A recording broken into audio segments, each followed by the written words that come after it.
when the shed's full, there's a month's worth of heat in February for the shots.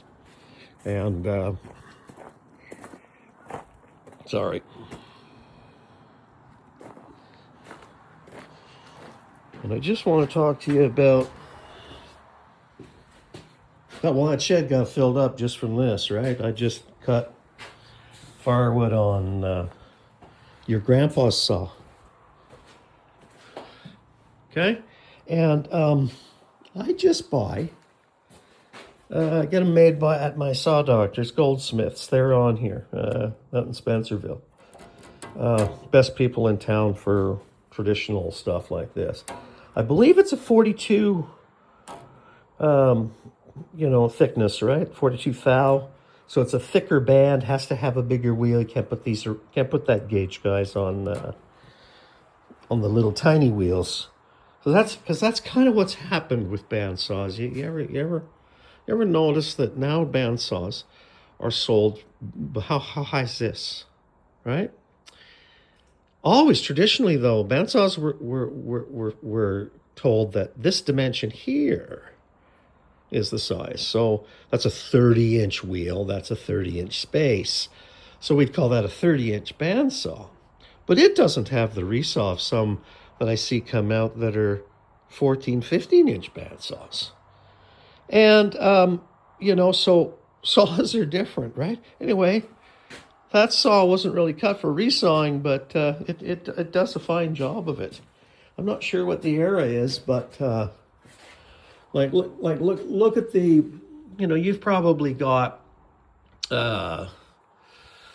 you probably got some height adjustment mechanism. Well, this one is like it's scraped in. It's scraped in. There's oil cups. Huge bearing assembly. That's the rear bearing for the upper wheel. And these are greasable, serviceable bearings. They're massive bearings. Direct drive motor. And this could come up to optional. That motor and the arbor are the same thing. There's no pellet. That this is a direct drive. Totally different. Slow speed wound motors. But anyway, sometimes, look here, you in the split in the table, you can put that, that's for your just for your saw blade, right? Front edge of the table is machined perfectly 90 with intervoling bolts, and so you can bolt down fixtures onto the table, right? I have, it may be back in here, but let's see what it is. Oh, sorry, boys. Very heavy. That's the pattern maker table.